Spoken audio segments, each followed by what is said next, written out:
Regardless of where you live, your car's headlights are subjected to a variety of contaminants that will damage them. They can oxidize, turn yellow, and cloudy. Not only is this an unsightly problem, but the reduced light output is a serious safety concern.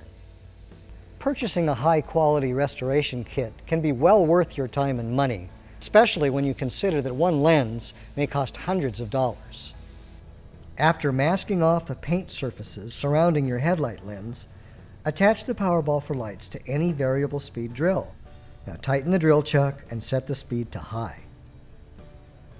Apply a nickel-sized amount of product to the center of the Powerball for lights. Resting the crown of the ball on the lens, start the drill motor slowly to avoid slinging the product, and evenly distribute the product across the surface. Add small amounts of polish as needed. Work in small areas using a slow back and forth motion. Overlap the motions until the entire lens is clean and clear. For quicker polishing, angle the ball slightly for a few passes before going over it again with the crown. Complete the process by buffing clean with a soft microfiber or terry cloth towel. The lens should be crystal clear. Monthly applications of the polish by hand or with the Powerball for lights will help maintain and protect your lenses.